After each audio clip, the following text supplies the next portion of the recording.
ನಮಸ್ಕಾರ ವೀಕ್ಷಕರೇ ಭಾರತ ವಿರೋಧಿ ನಾಯಕ ಅಂತ ಬಿಜೆಪಿಗರಿಂದ ಕರೆಸಿಕೊಂಡಿರುವಂತಹ ರಾಹುಲ್ ಗಾಂಧಿ ಅವರಿಗೆ ಮತ್ತೊಂದು ಭಾರೀ ಮುಖಭಂಗ ಎದುರಾಗಿದೆ.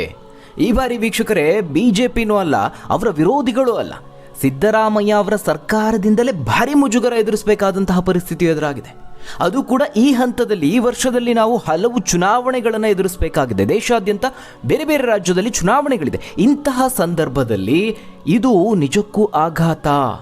ಈಗಾಗಲೇ ಪದೇ ಪದೇ ವಿದೇಶ ಪ್ರಯಾಣವನ್ನು ಮಾಡಿ ಅಲ್ಲಿ ಭಾರತದ ಬಗ್ಗೆ ಇಲ್ಲ ಸಲ್ಲದ ಮಾತಾಡಿ ಭಾರತ ವಿರೋಧಿ ನಾಯಕ ಅಂತ ಬಿಜೆಪಿ ಅವರಿಗೆ ಹೊಸ ಬಿರುದನ್ನು ಕೊಟ್ಟಿದೆ. ಸಾರ್ವಜನಿಕವಾಗಿಯೂ ಭಾರೀ ಟೀಕೆಗೆ ಗುರಿಯಾಗಿದ್ದಾರೆ. ಹೀಗಿರುವಾಗ ಮತ್ತೊಂದು ಹಿನ್ನಡೆಯನ್ನು ಅನುಭವಿಸಿದ್ದಾರೆ. ಈ ಹಿಂದೆ ಹೋದಲ್ಲಿ ಬಂದಲ್ಲಿ ಸಂವಿಧಾನದ ಪುಸ್ತಕವನ್ನು ಹಿಡಿದುಕೊಂಡು ಹೋಗಿ ಅಸ್ತ್ರವಾಗಿ ಬಳಸ್ತಿದ್ರು. ಅದ್ಯಾವುದೂ ವರ್ಕೌಟ್ ಆಗಲಿಲ್ಲ. ಇದೇ ಕಾಂಗ್ರೆಸ್ ವರಿಷ್ಠ ಹಾಗೆ ಲೋಕಸಭೆಯ ವಿರೋಧ ಪಕ್ಷದ ನಾಯಕ ರಾಹುಲ್ ಗಾಂಧಿ ಅವರು ಈಗೇನು ಆರೋಪವನ್ನು ಮಾಡ್ತಾ ಇದ್ದಾರೆ? ಹೋದಲ್ಲೆಲ್ಲ EVM ಸರಿ ಇಲ್ಲ, ಈ ಚುನಾವಣೆ ವ್ಯವಸ್ಥೆನೇ ಸರಿ ಇಲ್ಲ, ಈ ಚುನಾವಣಾ ಆಯೋಗ ಬಿಜೆಪಿಯೊಂದಿಗೆ ಸೇರಿಕೊಂಡಿದೆ, ಚುನಾವಣಾ ಅಕ್ರಮಗಳನ್ನು ಮಾಡ್ತಾ ಇದೆ ಅನ್ನುವಂತಹ ಓಟು ಚೋರಿ ಅನ್ನುವ ಆರೋಪವನ್ನು ಮಾಡ್ತಾ ಇದ್ದಾರೆ. ಆದರೆ ರಾಹುಲ್ ಗಾಂಧಿ ಅವರ ಆರೋಪಗಳಲ್ಲಿ ಯಾವುದೇ ಸತ್ಯ ಇಲ್ಲ. ವೀಕ್ಷಕರೇ, ಈ ಮಾತನ್ನು ಹೇಳ್ತಾ ಇರೋದು ಬಿಜೆಪಿನೂ ಅಲ್ಲ, ಮತ್ಯಾವುದೋ NDA ಬೆಂಬಲಿತ ಪಕ್ಷನೂ ಅಲ್ಲ, ಅಥವಾ NDA ಬೆಂಬಲಿತ ಸರ್ಕಾರನೂ ಹೇಳ್ತಿರೋದಲ್ಲ. ಬದಲಿಗೆ ಈ ಮಾತನ್ನು ಹೇಳ್ತಾ ಇರೋದು ಖುದ್ದು ಕಾಂಗ್ರೆಸ್, ಅದು ಕರ್ನಾಟಕದ ಸಿದ್ದರಾಮಯ್ಯ ಅವರ ನೇತೃತ್ವದ ಕಾಂಗ್ರೆಸ್ ಸರ್ಕಾರ ಈ ಮಾತನ್ನು ಹೇಳ್ತಾ ಇರುವಂಥದ್ದು. ಇದನ್ನು ಕೇಳಿ ನಿಮಗೆ ಆಶ್ಚರ್ಯ ಆಗಿರಬಹುದು. ಕುರ್ಚಿ ಕಿತ್ತಾಟದಲ್ಲಿ ರಾಜ್ಯ ಕಾಂಗ್ರೆಸ್ನಲ್ಲಿ ಈಗಾಗಲೇ ಬಿರುಕು ಮೂಡಿರುವಂತಹ ಸಂದರ್ಭದಲ್ಲಿ ರಾಜ್ಯ ಸರ್ಕಾರದಿಂದಲೇ ರಾಹುಲ್ ಅವರಿಗೆ ಭರ್ಜರಿ ತಿರುಗೇಟು. ಹಾಗಾದರೆ ರಾಹುಲ್ ಅವರಿಗೆ ಮುಖಭಂಗ ಎದುರಾಗಿದ್ದು ಹೇಗೆ? ಈ ಬಾರಿಯ ಓಟು ಚೋರಿ ಆರೋಪನೂ ಟುಸ್ ಪಟಾಕಿ ಆಯ್ತಾ? ಹಾಗಾದರೆ ರಾಷ್ಟ್ರ ಮಟ್ಟದಲ್ಲಿ ರಾಹುಲ್ ಅವರಿಗೆ ಕರ್ನಾಟಕದಿಂದಲೇ ಹಿನ್ನಡೆ ಆಯ್ತಾ? ಸಿದ್ದರಾಮಯ್ಯ ಅವರ ಸರ್ಕಾರದಿಂದ ಬಂದಂತಹ ಆ ಸಂದೇಶ ಏನು? ಆ ಎಲ್ಲದರ ಬಗ್ಗೆ ವರದಿ ಇದೆ, ನೋಡೋಣ. ವೀಕ್ಷಕರೇ, ಪ್ರತಿ 6 ತಿಂಗಳಿಗೊಮ್ಮೆ ಯಾವುದಾದ್ರೂ ಒಂದು ವಿಚಾರವನ್ನು ಇಟ್ಕೊಂಡು ರಾಹುಲ್ ಗಾಂಧಿ ಅವರು ಅದನ್ನು ಬಿಜೆಪಿ ವಿರುದ್ಧವಾಗಿ ಪ್ರಯೋಗ ಮಾಡ್ತಾ ಇರ್ತಾರೆ. ಆದರೆ ಯಾವುದರಲ್ಲೂ ಇಲ್ಲಿವರೆಗೆ ಅವರು ಯಶಸ್ವಿಯಾಗಿಲ್ಲ. ಇತ್ತೀಚೆಗೆ ಅವರ ಹೊಸ ಆರೋಪ ಏನು? ಹೋದಲ್ಲಿ ಬಂದಲ್ಲಿ ಚುನಾವಣಾ ಆಯೋಗವನ್ನು ಪ್ರಶ್ನೆ ಮಾಡ್ತಾ ಇದ್ದಾರೆ. ಮತದಾನದಲ್ಲಿ ಅಕ್ರಮ ನಡೆದಿದೆ ಅನ್ನೋ ಬಗ್ಗೆ ಹಲವು ಸಮಯದಿಂದ ಮಾತನಾಡ್ತಾ ಇದ್ದಾರೆ. ಅಷ್ಟು ಮಾತ್ರ ಅಲ್ಲ, ಕರ್ನಾಟಕದಲ್ಲಿ ನಡೆದಂತಹ ಮತದಾನದ ವೇಳೆ ಅಕ್ರಮ ನಡೆದಿದೆ ಅನ್ನೋ ಬಗ್ಗೆ ಪುರಾವೆಗಳನ್ನು ಪ್ರಸ್ತುತಪಡಿಸ್ತೀನಿ ಅಂತಲೂ ಹೇಳ್ಕೊಂಡಿದ್ದಾರೆ. ಸ್ನೇಹಿತರೆ, ಲೋಕಸಭೆಯ ವಿರೋಧ ಪಕ್ಷದ ನಾಯಕ ಆಗಿರೋದ್ರಿಂದ ಈ ರೀತಿ ಗಂಭೀರ ಆರೋಪವನ್ನು ಮಾಡಿದಾಗ ಸಹಜವಾಗಿಯೇ ಇದು ಚುನಾವಣೆಯ ವೇಳೆ ಅಕ್ರಮ ನಡೆದಿದೆ ಅನ್ನೋ ಬಗ್ಗೆ ಅನುಮಾನಗಳನ್ನ ಹೆಚ್ಚಿಸುತ್ತೆ. ಆದರೆ ವೀಕ್ಷಕರೇ, ಈಗ ಕರ್ನಾಟಕ ಕಾಂಗ್ರೆಸ್ ಸರ್ಕಾರದಿಂದ ಬಂದಿರುವ ವರದಿ ಒಂದು ಈ ಎಲ್ಲ ಆರೋಪಗಳನ್ನು ತಳ್ಳಿಹಾಕಿದೆ. ಆಶ್ಚರ್ಯಕರ ಸಂಗತಿ ಅಂತ ಹೇಳಿದ್ರೆ, ಈ ವರದಿ ವಿರೋಧ ಪಕ್ಷ ಅಥವಾ ಖಾಸಗಿ ಸಂಸ್ಥೆಯಿಂದ ಬಂದಿಲ್ಲ, ಬದಲಾಗಿ ಕರ್ನಾಟಕ ಸರ್ಕಾರದೊಳಗಿನ ಒಂದು ಸಂಸ್ಥೆಯಿಂದ ಬಂದಿರುವಂಥದ್ದು. ಕರ್ನಾಟಕ ಕಾಂಗ್ರೆಸ್ ಸರ್ಕಾರದ ರಾಜ್ಯ ಮೌಲ್ಯಮಾಪನ ಪ್ರಾಧಿಕಾರ ಸಮೀಕ್ಷೆಯೊಂದನ್ನು ನಡೆಸಿದೆ. ಈ ಸರ್ಕಾರಿ ಅಧ್ಯಯನ ಕರ್ನಾಟಕದ ಜನರು ಭಾರತೀಯ ಚುನಾವಣಾ ಪ್ರಕ್ರಿಯೆಯನ್ನು ನ್ಯಾಯಯುತವಾಗಿದೆ ಅಂತ ಪರಿಗಣಿಸಿದ್ದಾರೆ. ಅಲ್ಲದೆ EVMಗಳಲ್ಲಿ ಸಂಪೂರ್ಣ ವಿಶ್ವಾಸವನ್ನು ನಾವು ಹೊಂದಿದ್ದೇವೆ ಅಂತ ತಿಳಿಸಿದ್ದಾರೆ.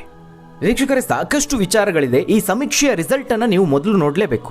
ಫಲಿತಾಂಶದ ಪ್ರಕಾರವಾಗಿ 83.61% ಜನ EVM ಮೇಲೆ ವಿಶ್ವಾಸವನ್ನು ವ್ಯಕ್ತಪಡಿಸಿದ್ದಾರೆ. ಇದೇ ರಾಹುಲ್ ಅವರು, ಇದೇ ಕಾಂಗ್ರೆಸ್ ಈ ಹಿಂದೆ ಓಟು ಚೋರಿ ವಿರುದ್ಧವಾಗಿ ದೊಡ್ಡ ಪ್ರತಿಭಟನೆಯನ್ನು ಮಾಡಿತ್ತು. ಬೆಂಗಳೂರಲ್ಲಿ ಸಾಕಷ್ಟು ಖರ್ಚು ಮಾಡಿ ಸುದೀರ್ಘವಾದ ಪ್ರತಿಭಟನೆಯನ್ನು ಮಾಡಿತ್ತು.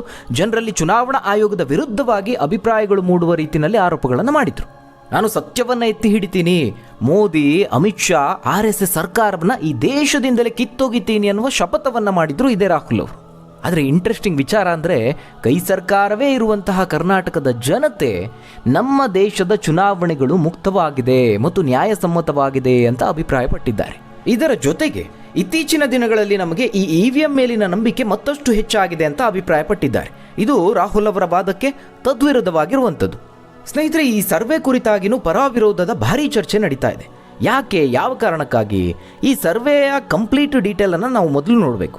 ಕರ್ನಾಟಕದ ಮುಖ್ಯ ಚುನಾವಣಾಧಿಕಾರಿ V. ಅನೂಪ್ ಕುಮಾರ್ ಅವರ ನೇತೃತ್ವದಲ್ಲಿ 102 ವಿಧಾನಸಭಾ ಕ್ಷೇತ್ರಗಳಲ್ಲಿ ಒಟ್ಟು 5100 ಜನರ ಅಭಿಪ್ರಾಯವನ್ನು ಕ್ರೋಢೀಕರಿಸಿ ಈ ಸಮೀಕ್ಷೆಯನ್ನು ಹೊರತರಲಾಗಿದೆ. ಬೆಂಗಳೂರು, ಬೆಳಗಾವಿ, ಕಲಬುರಗಿ ಮತ್ತು ಮೈಸೂರು ವಿಭಾಗದಲ್ಲಿ ಈ ಸಮೀಕ್ಷೆಯನ್ನು ನಡೆಸಲಾಗಿದೆ. ಈ ಫಲಿತಾಂಶದಲ್ಲಿ ಗಮನಿಸಬೇಕಾದ ಮತ್ತೊಂದು ಅಂಶ ಅಂದರೆ, 2023ರಲ್ಲೂ ಇದೇ ಸಮೀಕ್ಷೆಯನ್ನು ನಡೆಸಲಾಗಿತ್ತು. ಆಗ 77.9% ಜನರು EVM ಮೇಲೆ ವಿಶ್ವಾಸವನ್ನು ವ್ಯಕ್ತಪಡಿಸಿದರು. ಈಗಿನ ಫಲಿತಾಂಶ ಅದನ್ನು ಮೀರಿದೆ. ಈಗ EVM ಮೇಲಿನ ನಂಬಿಕೆ 83.61ಕ್ಕೆ ಏರಿಕೆಯಾಗಿದೆ. ಅಂದರೆ ಪರೋಕ್ಷವಾಗಿ ಕಾಂಗ್ರೆಸ್ ಪಾರ್ಟಿಯ ವಾದಕ್ಕೆ ವಿರುದ್ಧವಾದ ಜನ ಅಭಿಪ್ರಾಯ ಬಂದಿದೆ.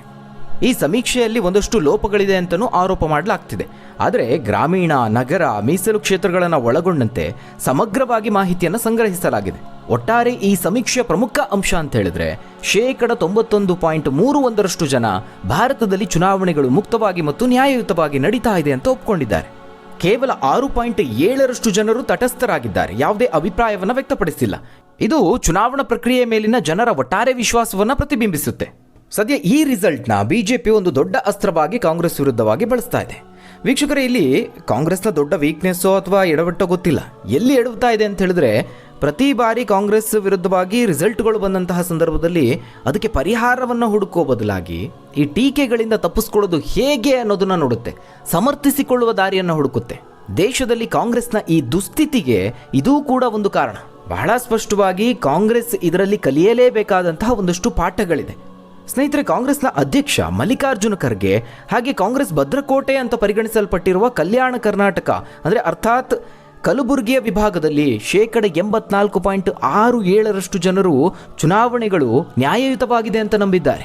ಜೊತೆಗೆ ಮೈಸೂರಲ್ಲಿ 72%, ಬೆಳಗಾವಿಯಲ್ಲಿ 69%, ಬೆಂಗಳೂರು ವಿಭಾಗದಲ್ಲಿ 67% ಜನ ಚುನಾವಣೆಗಳ ಪಾರದರ್ಶಕತೆಯನ್ನು ಒಪ್ಕೊಂಡಿದ್ದಾರೆ. ಕಂಪೇರ್ ಮಾಡಿದ್ರೆ ಬೆಂಗಳೂರಲ್ಲಿ ಸ್ವಲ್ಪ ಮಟ್ಟಿಗೆ ಭಿನ್ನಾಭಿಪ್ರಾಯ ಇದೆ, ಆದರೂ ಕೂಡ ಬಹುಪಾಲು ಜನರು ಈ ವ್ಯವಸ್ಥೆಯನ್ನು ಬೆಂಬಲಿಸಿದ್ದಾರೆ. ಪ್ರಮುಖವಾಗಿ ಕಾಂಗ್ರೆಸ್ ನಿರಂತರವಾಗಿ ಇವಿಎಂ ಮೇಲೆ ಅನುಮಾನವನ್ನು ವ್ಯಕ್ತಪಡಿಸ್ತಾ ಇದೆ. ಆದರೆ ಸಾರ್ವಜನಿಕರ ಅಭಿಪ್ರಾಯ ಸಂಪೂರ್ಣವಾಗಿ ಭಿನ್ನವಾಗಿ ಬಂದಿದೆ. ಅದರಲ್ಲೂ ಕಲಬುರಗಿ ವಿಭಾಗದಲ್ಲೇ ಇವಿಎಂಗಳ ಮೇಲಿನ ನಂಬಿಕೆ ಅತ್ಯಧಿಕವಾಗಿದೆ. ವೀಕ್ಷಕರೇ, ಮುಂದಿನ ಚುನಾವಣೆಗಳಿಗೆ ರಾಜ್ಯ ಸರ್ಕಾರ ಏನು ಪ್ಲಾನ್ ಮಾಡಿಕೊಂಡಿತ್ತು? ವೀಕ್ಷಕರೇ, ಸ್ಥಳೀಯ ಸಂಸ್ಥೆಗಳ ಚುನಾವಣೆ ನಡೆಯೋದು ಇನ್ನೂ ಕೂಡ ಬಾಕಿ ಇದೆ. ಒಂದು ವೇಳೆ ನಡೆಸಿದ್ರೆ ಇವಿಎಂಗಳ ಬದಲಾಗಿ ಬ್ಯಾಲೆಟ್ ಪೇಪರ್ ಅನ್ನು ಬಳಸಬೇಕು ಅಂತ ಕರ್ನಾಟಕ ಸರ್ಕಾರ ಪ್ರಸ್ತಾಪ ಮಾಡಿದೆ. ಈ ಸಮಯದಲ್ಲೇ ಈ ವರದಿ ಹೊರಬಂದಿದೆ.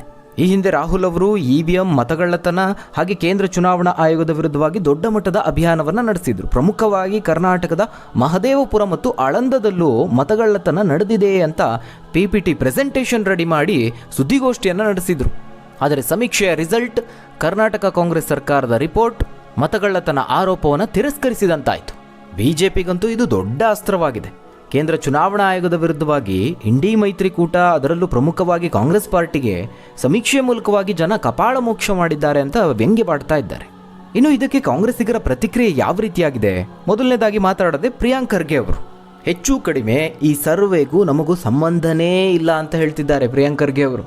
ಅವರ ಪ್ರಕಾರ ಈ ಸಮೀಕ್ಷೆಯನ್ನು ಕರ್ನಾಟಕ ಸರ್ಕಾರ ನಡೆಸಿಲ್ಲ ಅಂತ ಸ್ಪಷ್ಟಪಡಿಸಿದ್ದಾರೆ. ಇದು ಚುನಾವಣಾ ಆಯೋಗದ ಸಮೀಕ್ಷೆ, ಕರ್ನಾಟಕದ ಮುಖ್ಯ ಚುನಾವಣಾಧಿಕಾರಿ ಮೂಲಕ ನಡೆಸಲಾಗಿದೆ.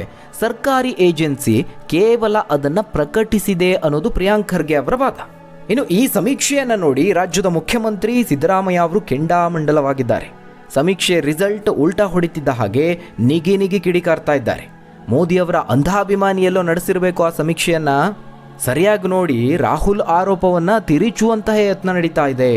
ನಮ್ಮ ನಾಯಕ ರಾಹುಲ್ ಗಾಂಧಿ ಅವರು ಎತ್ತಿರುವ ಗಂಭೀರ ಪ್ರಶ್ನೆಗಳನ್ನು ಹತ್ತಿಕ್ಕೋದಕ್ಕೆ ಹಳೇ ಸಮೀಕ್ಷೆಯನ್ನು ಬಳಸಿಕೊಂಡು ವಿರೋಧ ಪಕ್ಷಗಳು ಬಿಜೆಪಿ ಜನರ ದಾರಿ ತಪ್ಪಿಸ್ತಾ ಇದೆ ಅಂತ ಮುಖ್ಯಮಂತ್ರಿ ಸಿದ್ದರಾಮಯ್ಯ ಅವರು ತೀವ್ರ ಆಕ್ರೋಶವನ್ನು ಹೊರಹಾಕ್ತಿದ್ದಾರೆ. ವೀಕ್ಷಕರಲ್ಲಿ, ಸಿದ್ದರಾಮಯ್ಯ ಅವರು ಕೂಡ ಒಂದಷ್ಟು ಪಾಯಿಂಟ್ಸ್ ಅನ್ನು ಮುಂದಿಟ್ಟಿದ್ದಾರೆ. ಅವರು ಕೂಡ ಒಂದಷ್ಟು ಹೊಸ ಆರೋಪಗಳನ್ನು ಮಾಡಿದ್ದಾರೆ. ರಾಹುಲ್ ಗಾಂಧಿ ಅವರು ಚುನಾವಣಾ ಅಕ್ರಮದ ಬಗ್ಗೆ ಆಗಸ್ಟ್ 2025ರಲ್ಲಿ ಸುದ್ದಿಗೋಷ್ಠಿಯನ್ನು ನಡೆಸಿ ಸಾಕ್ಷ್ಯವನ್ನು ಒದಗಿಸಿದ್ರು. ಆದರೆ ಈಗ ಉಲ್ಲೇಖಿಸ್ತಾ ಇರುವಂತಹ ಸಮೀಕ್ಷೆ ನಡೆದಿದ್ದು ಮೇ 2025ರಲ್ಲಿ. ಅಂದರೆ ರಾಹುಲ್ ಗಾಂಧಿ ಅವರು ಆರೋಪ ಮಾಡುವ 3 ತಿಂಗಳ ಮೊದಲೇ ಈ ಸಮೀಕ್ಷೆಯನ್ನು ನಡೆಸಿ ಈಗ ಅದರ ರಿಸಲ್ಟನ್ನು ಬಳಸೋದು ಎಷ್ಟು ಸರಿ? ಈ ಹಳೆ ಡೇಟಾವನ್ನು ಇಟ್ಕೊಂಡು ಹೊಸದಾಗಿ ಎದ್ದಿರುವ ಆರೋಪಕ್ಕೆ ಜನಮನ್ನಣೆ ಇಲ್ಲ ಅನ್ನೋದು ಟಗರು ಇಟ್ಟಿರುವಂತಹ ಮೊದಲು ಪಾಯಿಂಟ್. ರಾಜ್ಯದಲ್ಲಿ ಸುಮಾರು 5.3 ಕೋಟಿ ಮತದಾರರಿದ್ದಾರೆ. ಆದರೆ ಕರ್ನಾಟಕದಲ್ಲಿ ಕೇವಲ 5,100 ಜನರನ್ನು ಮಾತ್ರ ಇಟ್ಕೊಂಡು ನೀವು ಸಮೀಕ್ಷೆ ಮಾಡಿದ್ದೀರಾ, ಇದು ಅವೈಜ್ಞಾನಿಕ ಅಂತ CM ಟೀಕೆ ಮಾಡ್ತಾ ಇದ್ದಾರೆ. ಇನ್ನು ಬೆಂಗಳೂರು ಸೆಂಟ್ರಲ್ ಅಂತಹ ವಿವಾದಿತ ಕ್ಷೇತ್ರಗಳಲ್ಲಿ ಕೇವಲ ಬೆರಳೆಣಿಕೆಯಷ್ಟು ಜನರನ್ನು ಮಾತ್ರ ಸಂಪರ್ಕ ಮಾಡಿ ಇಡೀ ರಾಜ್ಯದ ಜನಾಭಿಪ್ರಾಯ ಅಂತ ಬಿಂಬಿಸೋದು ಸರಿಯಲ್ಲ ಅಂತ ಸಿದ್ದರಾಮಯ್ಯ ಅವರು ಈ ಸಮೀಕ್ಷೆ ಬಗ್ಗೆ ಅನುಮಾನವನ್ನು ವ್ಯಕ್ತಪಡಿಸಿದ್ದಾರೆ. ಜೊತೆಗೆ ಇದೆಲ್ಲದಕ್ಕಿಂತ ಮುಖ್ಯವಾಗಿ ಮತ್ತೊಂದು ಪ್ರಮುಖವಾದ ಪಾಯಿಂಟ್ ಅನ್ನು ಇಟ್ಟಿದ್ದಾರೆ. ಈ ಸಮೀಕ್ಷೆಯನ್ನು ನಡೆಸಿರೋದು ಗ್ರಾಮ್ ಅನ್ನುವ NGO ಸಂಸ್ಥೆ. ಈ ಸಂಸ್ಥೆಯ ಸಂಸ್ಥಾಪಕರು ಡಾಕ್ಟರ್ R ಬಾಲಸುಬ್ರಹ್ಮಣ್ಯಂ ಅವರು. ಈ ಬಾಲಸುಬ್ರಹ್ಮಣ್ಯಂ ಅವರು ಪ್ರಧಾನಮಂತ್ರಿ ನರೇಂದ್ರ ಮೋದಿ ಅವರ ಪರವಾಗಿ ಪುಸ್ತಕವನ್ನು ಬರೆದಂಥವರು. ಅದು ಮಾತ್ರ ಅಲ್ಲ, ಕೇಂದ್ರ ಸರ್ಕಾರದಿಂದ ಹುದ್ದೆಯೊಂದಕ್ಕೆ ನೇಮಕಗೊಂಡವರು. ಇಂತಹವರು ನಡೆಸಿದಂತಹ ಸಮೀಕ್ಷೆಯಲ್ಲಿ ವಿಶ್ವಾಸಾರ್ಹತೆ ಎಲ್ಲಿರುತ್ತೆ ಅಂತ ಸಿದ್ದರಾಮಯ್ಯ ಅವರು ಪ್ರಶ್ನೆ ಮಾಡ್ತಿದ್ದಾರೆ. ಇನ್ನು ಆಳಂದ ಪ್ರಕರಣವನ್ನು ಉಲ್ಲೇಖಿಸಿದ್ದಾರೆ. ಆಳಂದ ಕ್ಷೇತ್ರದಲ್ಲಿ ಸುಮಾರು 6,000 ಮತದಾರರ ಹೆಸರನ್ನು ಪಟ್ಟಿಯಿಂದ ತೆಗೆದುಹಾಕಿರುವ ಆರೋಪಕ್ಕೆ ಸಂಬಂಧಪಟ್ಟಂತೆ ಈಗಾಗಲೇ SIT ಬರೋಬ್ಬರಿ 22,000 ಪುಟಗಳ ಚಾರ್ಜ್ ಶೀಟ್ ಅನ್ನು ಸಲ್ಲಿಕೆ ಮಾಡಿದೆ. ಇದರಲ್ಲಿ ಬಿಜೆಪಿಯ ಮಾಜಿ ಶಾಸಕರು ಆರೋಪಿಗಳಾಗಿದ್ದಾರೆ. ಇಂತಹ ಗಂಭೀರ ವಿಷಯಗಳನ್ನು ಮುಚ್ಚಿ ಹಾಕೋದಕ್ಕೆ ಚುನಾವಣಾ ಆಯೋಗ ವ್ಯವಸ್ಥಿತವಾಗಿ ಒಂದು ನಾಟಕವನ್ನು ಮಾಡುತ್ತಿದೆ ಅಂತ CM ಗಂಭೀರ ಆರೋಪವನ್ನು ಮಾಡಿದ್ದಾರೆ. ಮತ್ತೊಂದು ಕಡೆ ಬಿಜೆಪಿ ಕೂಡ ಈ ಸಮೀಕ್ಷೆ ಮೂಲಕವಾಗಿ ಸತ್ಯ ಮರೆಮಾಚುವುದಕ್ಕೆ ಯತ್ನಿಸ್ತಾ ಇದೆ ಅಂತ ಹರಿಹಾಯ್ದಿದ್ದಾರೆ. ಒಟ್ಟಾರೆಯಾಗಿ ಈ ಒಂದು ಸಮೀಕ್ಷೆ ಈಗ ಗದ್ದಲವನ್ನು ಎಬ್ಬಿಸ್ತಾ ಇದೆ. ಮತ್ತೊಂದು ಕಡೆ ಸಿದ್ದರಾಮಯ್ಯ ಅವರು ಕೂಡ ಒಂದಷ್ಟು ಪಾಯಿಂಟ್ಸ್ಗಳನ್ನು ಮುಂದಿಟ್ಟಿದ್ದಾರೆ. ಹಾಗಾದರೆ ವೀಕ್ಷಕರೇ, ಈ ಸಮೀಕ್ಷೆಯ ಕುರಿತಾಗಿ ನೀವೇನಂತೀರಾ? EVM ಮೇಲೆ ನಿಮಗೆ ನಂಬಿಕೆ ಇದೆಯಾ? ಭಾರತದಲ್ಲಿ ಚುನಾವಣೆಗಳು ನ್ಯಾಯಯುತವಾಗಿ ಮುಕ್ತವಾಗಿ ನಡೀತಾ ಇದೆಯಾ? ನೀವೇನಂತೀರಾ? ನಿಮ್ಮ ಅನಿಸಿಕೆ ಅಭಿಪ್ರಾಯಗಳನ್ನು ಕಮೆಂಟ್ ಮೂಲಕವಾಗಿ ತಿಳಿಸಿ. ಧನ್ಯವಾದಗಳು ವೀಕ್ಷಕರೇ.